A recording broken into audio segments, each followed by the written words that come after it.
In this video, I'm gonna show you how to get higher Google rankings fast. In fact, one of my readers recently used the checklist from this video to increase his organic traffic by 88.3%. I'm Brian Dean, the founder of Backlinko, the place where marketers turn for higher rankings and more traffic. And in this video, you're gonna see the checklist that I use for all of my SEO clients. You'll also learn why you might wanna delete, yes, delete, half the pages on your website. And a simple trick you can use to improve your Google rankings fast. Keep watching.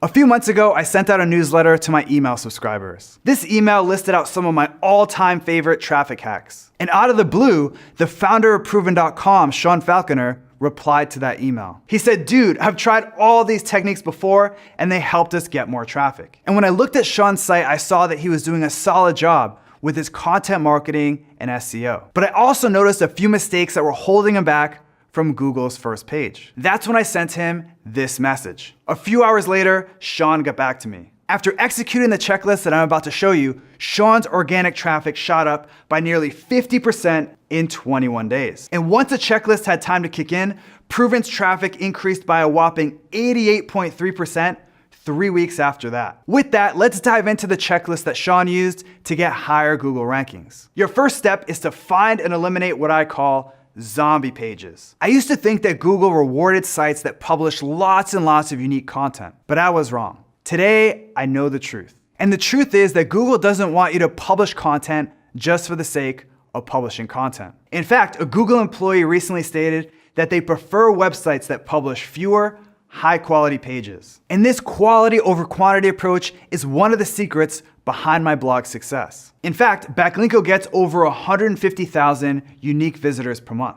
And unlike most blogs, I only publish every 4 to 6 weeks. But when I do, I make sure each and every post is awesome. In fact, at the time of shooting this video, Backlinko only has 37 total blog posts. Fortunately, Sean only published high-quality content on his blog, so that wasn't an issue. The problem was his site had lots of zombie pages. So what are zombie pages? Zombie pages are pages on your site that don't provide any value. For example, zombie pages are pages like old and outdated blog posts and press releases, category and tag pages, search results pages, e-commerce product pages that don't get any sales, thin content pages, and pages with duplicate content. In theory, Proven.com shouldn't have a ton of pages. After all, Proven is an online job board where job postings come and go. Despite that, they had nearly 50,000 pages indexed in Google. That's a lot. As it turned out, Proven didn't automatically delete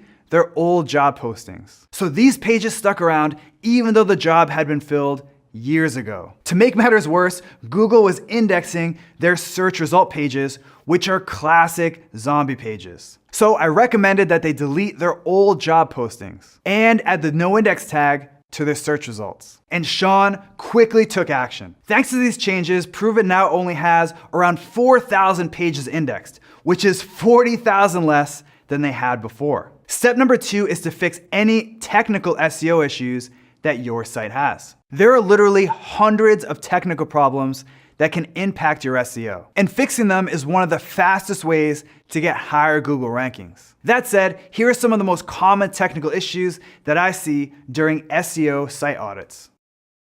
How can you find these technical SEO issues on your site? I recommend using the Raven Tool Site Auditor or SEMrush's Site Audit tool. They'll crawl your site and let you know about technical problems that might be hurting your site's SEO. Fortunately, Proven didn't have too many technical SEO issues. And that's mostly due to the fact that we deleted so many zombie pages. Fewer pages equals fewer problems. The only problems I could find were some missing alt text on images and a handful of duplicate titles. Not a big deal, but worth fixing. As expected, Sean quickly took care of all these technical SEO problems. Now that we fixed Proven.com's technical problems, it was time to optimize their content. I probably don't need to tell you that on-page SEO can make or break your site's rankings. That's why I dedicate an entire step of my SEO checklist to on-page SEO. Now, because Proven had thousands of pages, I knew I couldn't optimize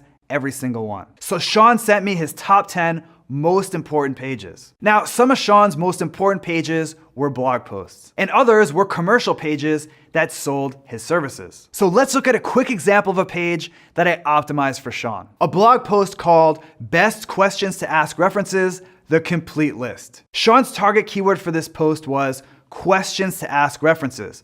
So I added that keyword to the top of the page. Why? Because Google puts more weight on words that appear in the beginning of your content. So it's important that your keyword shows up there. I also sprinkled in a few LSI keywords like business tips. LSI keywords are terms that are closely related to your target keyword. And when you include these LSI keywords in your content, you'll get a rankings boost. In fact, my recent analysis of 1 million Google search results found that LSI keyword-rich content tended to outrank content that didn't contain LSI keywords. So how can you use LSI keywords to get higher rankings? Well, let's say you just wrote an article about coffee. LSI keywords for coffee would be things like mug, caffeine, and Starbucks. So you'd want to make sure that you include those terms in your content. Our fourth step is to optimize your title and description tag for click-through rate. You probably already know that CTR is a huge ranking factor right now. Think about it. If people searching for a keyword click on your result more than others,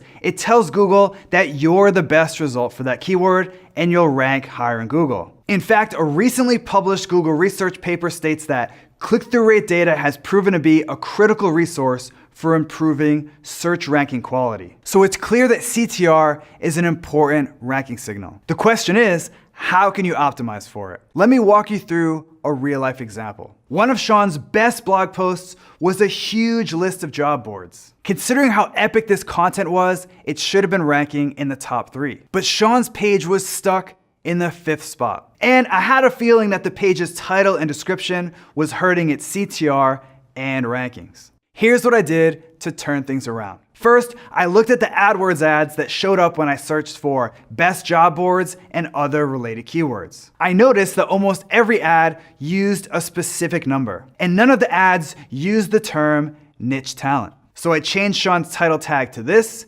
and his description tag to this. And these changes boosted that page's organic click-through rate by 64.1%. And Sean currently ranks in the top 3 for his target keyword. Now that I improved Sean's click-through rate, it was time to optimize his site around another important ranking factor, dwell time. And that's what step number 5 is all about. So what is dwell time and how can you optimize for it? When someone searches for a keyword and clicks on your result, 2 things can happen. They can stay on your site for a long time, or they quickly click away. The amount of time someone spends on your site is known as dwell time. As you might expect, the longer your dwell time in general, the higher your page will rank in Google. Here's what I did to quickly improve Sean's dwell time. First, I moved Sean's content up so it appeared at the top of the page. You see, Proven used to have huge gaps that pushed their content below the fold like this. So I cut this gap down by about 50%. Sean's posts also had giant images that pushed their content down even more. I made these images smaller so they took up less room. Next, I made Sean's introductions more sticky. Here's the deal. When someone comes to your site from Google, your intro makes them stick around or click away. In fact, intros are so important that I spend more time on my intros than my headlines. In Sean's case, I noticed that his introductions weren't formatted in a reader-friendly way. See how all that text is squished together? That's really hard to read. So I formatted his intro so there was only 1 sentence per paragraph. I also cut out a few lines of text that weren't compelling or interesting. Overall, these tweaks boosted that page's dwell time by 12.23%. Not too shabby. Okay, so our second to last step is to improve your site's loading speed. Can making your site faster really improve your Google rankings? Definitely. In fact, our search engine ranking factor study found that faster loading pages tended to outrank slow pages. Here's how to quickly evaluate and improve your site's loading speed. First, head over to Google Page Speed Insights. Just enter your site into the tool and fix the problems that it tells you about. Next, check out GT Metrics. Just like Google's tool, GT Metrics will show you potential issues with your page's code. But it also lets you know about server or hosting problems that can slow down your site. For example, in Sean's case, his images weren't compressed, so they took forever to load. And this single fix made a huge impact on his loading speed. Now that Sean's site was optimized, error-free, and fast, it was time for the last step, which is to publish a piece of content using the skyscraper technique. You probably already heard about the skyscraper technique. If you haven't, here's the deal. The skyscraper technique is where you find the best content in your industry and then create something way better. So I sent an email to Sean and asked him, have you noticed any content that's ranking in Google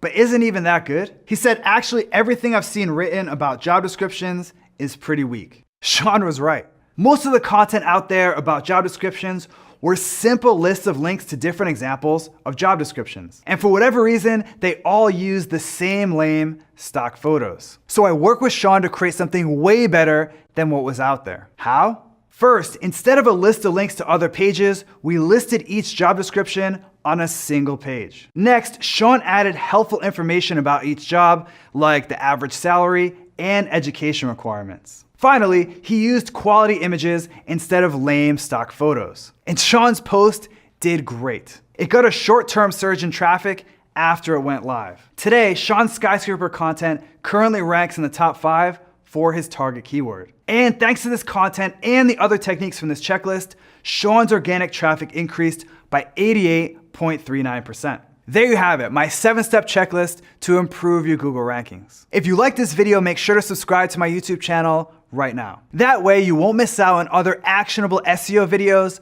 like this one. Just click on the subscribe button below this video. Also, if you want exclusive SEO tips that I only share with subscribers, head over to backlinko.com and sign up for the newsletter. It's free. Now I want to turn it over to you. Which tip from this video are you going to try first? Are you going to work on your dwell time? Or do you want to delete zombie pages? Let me know by leaving a comment below right now. 5th spot. Did I say that right? What's up? I do that a lot. All right, yeah, I did. Oh, but it's okay. Man, my acting skills, scry. Okay, that's a tough one. How are we doing? Shine?